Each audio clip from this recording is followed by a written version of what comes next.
Yeah. What's really happening, man? It's your boy OG Gigaveli with another episode of Street Code of Conduct. And also, y'all know one of my favorite topics is breaking the chain of institutionalization. If you don't know what that is, that's dealing with my brothers that's coming home from prison. You know what I mean? I'll transition back into society, right? So I like to always drop some helpful tips. You know what I mean? That's why y'all see me today with the cup suit shirt on. You know what I mean? Because that's one of the main meals when you're on lockdown, right? So for some of y'all that just getting up on me, man, I'm an author of 2 books. My first book is Pressure. You could go on Amazon and get this book, man. This is my life story growing up in Miami and my time in the state prison. Y'all know I did 11 years in the state and also, boys school. So make sure you go check this book out right here, man, on Amazon. My second book, dealing with the time that I was in the federal prison, man. This book right here, it's gonna really put you up on my time in the feds. Some of the things that you need to know about the federal system. So make sure you go get this book. It's also available on Amazon. You see my name on the bottom, Keaton Hunter. My subtitle still on paperwork. Y'all already know what that is, man. Today I got a special guest in the studio with me. Lovely body by Coco. She gonna be asking me a few questions, man. Dealing with prison relationships. She gonna be asking me about some of the flags, you know what I'm saying, red flags that you need to look for. Especially if y'all are female and y'all dating guys that's locked up. You definitely want to chime in on this episode right here, man. It's a lot of tips. And it's not just to discourage you from dating guys in prison, but also for guys in prison that needs that type of support, man. So we're gonna be hitting them from both ends, man. So I'm gonna let Coco take it over from there with her questions. I'm gonna answer them to the best of my ability, and y'all definitely gonna enjoy this episode. Thank you for having me, OG. So I did have a few questions that I wanted to elaborate on. First question I wanted to know, how do you know when it's okay to start asking for monetary help from the female that you're meeting during incarceration?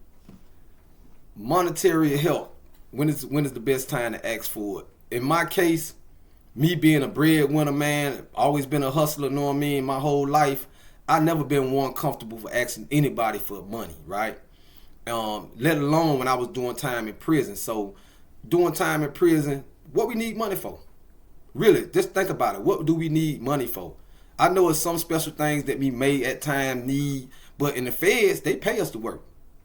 They pay us to work in the feds. And there's ways, if you're a real hustler and you got yourself a real hustler, he's not going to be asking you for monetary support. You know what I'm saying? That's a real red flag, man, to possibly be some jailhouse talk, possibly be some game. So there's me, I never found it a comfortable time to ask for money from someone while I was doing time, especially someone that's, you know what I mean, looking and investing their time in me. And you mentioned something there that I want you to elaborate on. Define jailhouse talk for me. When do you know that it's jailhouse talk? Jailhouse talk. That term come about from guys that's been, using females. Vice versa, maybe a female using a guy that's doing time in prison. Jailhouse talk to me is you'll know when that person don't spend time, trying to see what they could do for you, or spend time on talking about where they want to go in the relationship. They spend more time in, trying to get you to do things like send money in. We just talked about that, send money in. Every time they talk to you, it's about what you could do for them. You know what I mean? Versus what y'all could do together. You know what I mean? When they always want phone sex. You know what I mean? Sex is a big issue, a big subject that if you they always asking you what you got on, send me a picture, show me your private parts, things of that nature right there, man. That's a possibility, a flag of jailhouse talk, man. And with that being said, how important are those pictures that you guys be asking for, those letters and those visits? Man, listen, mail is a very supportive tool, man. I encourage writing. You know what I mean? It's good on both sides. You know what I mean? Writing takes time. It's more intimate than just phone calls. It's more cheaper. A stamp is more cheaper than paying that phone bill. You know what I mean? So I encourage cards, letters, pictures, tasteful pictures. You shouldn't have to be exposing yourself in every picture or any picture at all, because you don't know where that picture could end up with. The guards could shake down the cell, and somebody will be seeing a private part that you wouldn't want them to see. So I don't think that they should be asking for that type of, that type of exposure. Especially if you just meeting this person, y'all don't have no type of relationship before prison. But the nice, tasteful pictures, the cards, things like that. That's good. Jailhouse talk, you will definitely know if it's always about sex, if it's always about exposing yourself, if it's always about what you could do for them.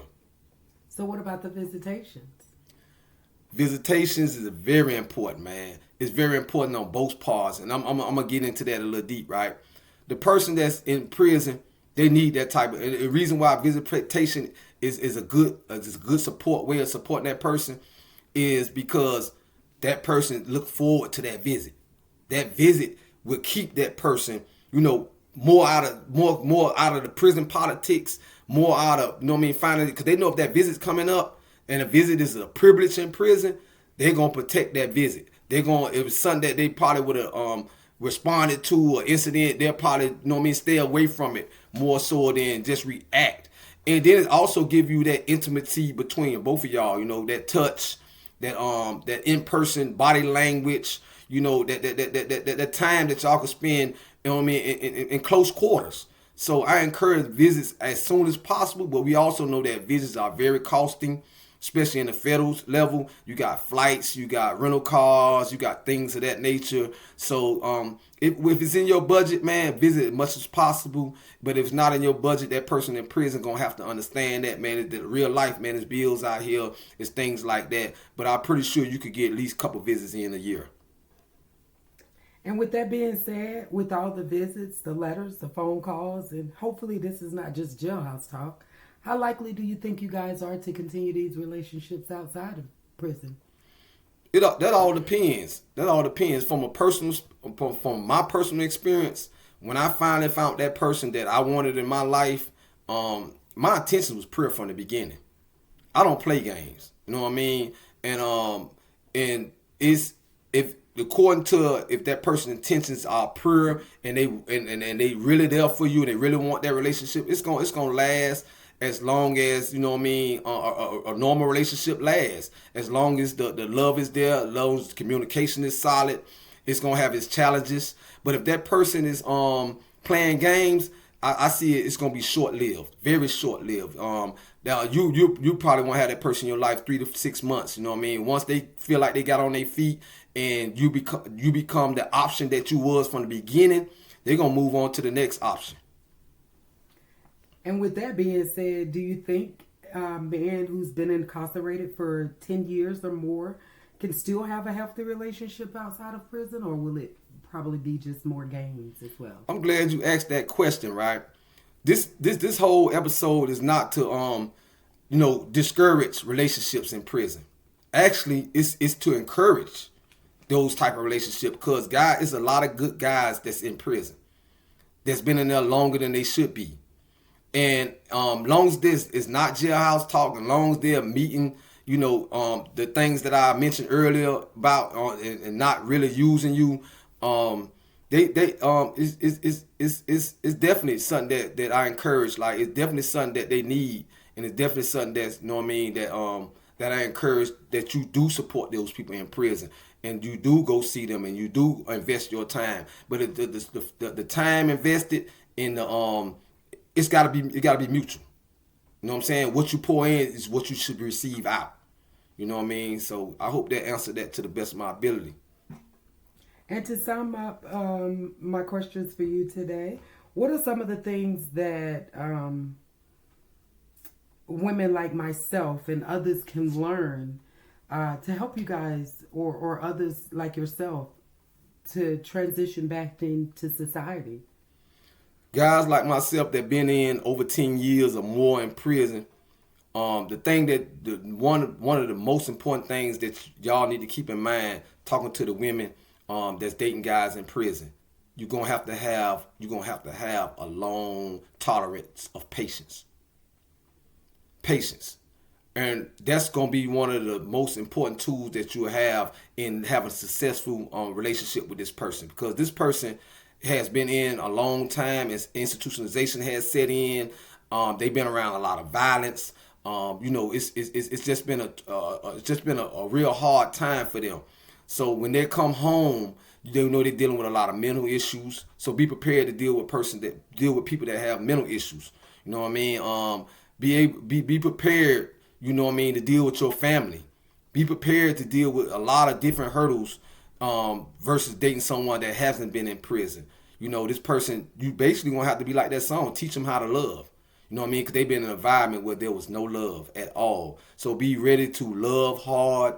Be ready to deal with a lot more than you normal. But I pretty much believe this person, if his intentions are right, they're gonna appreciate you, and it's gonna be well worth your time and your effort.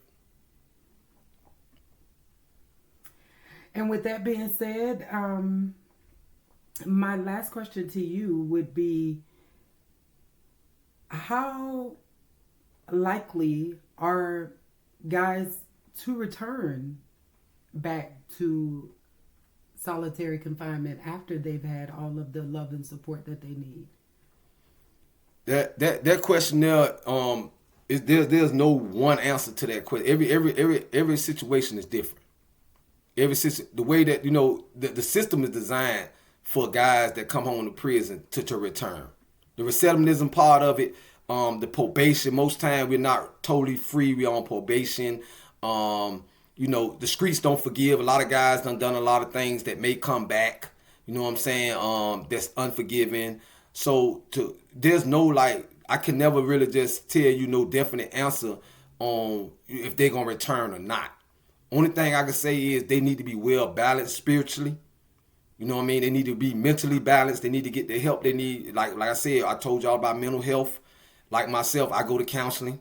You know what I mean? I stay in the mosque. Y'all know that I'm a dedicated Muslim. You know what I'm saying? Whatever your faith is, it's gonna take a lot of God. You know what I'm saying?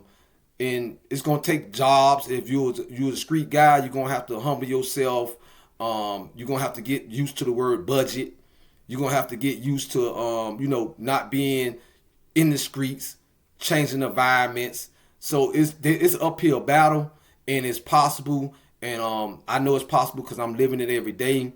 It's just gonna take a lot, and I hope that they tap in and have that balance that I'm telling you about. A lot of guys come home, if they haven't done the work in the inside, the chances of them going back is probably gonna be more likely. But if they've done the real hard work in the inside, hey, they got a good shot at it. You know what I mean? If they change the environment, get comfortable with the word budget, and get a whole lot of God.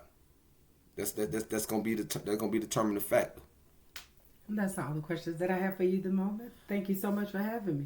All right. So that concludes my questions from Coco. If y'all want to know how to go follow Coco, man, y'all go to One Body by Coco on TikTok. One Caretha Scott on Instagram. That's the voice in the background, the lovely Coco. One day y'all will be able to see how lovely she is.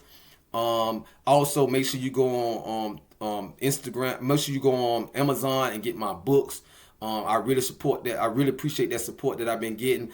Make sure you subscribe to my YouTube channel, man. OG Gigaveli for the full episode, man. You know what I mean? Stay locked. Keep it locked on that, man. We're going to be having a lot more discussions like this. So my brothers and my sisters that's coming home from prison, you know what I mean? They have somewhere to go. They have somewhere to look to for some good advice. Make sure y'all just do all the things that I just said, and I hope y'all have a blessed day, man. It's been your boy OG Gigaveli, man. This concludes another episode of Street Code of Conduct, Breaking the Chain of Institutionalization.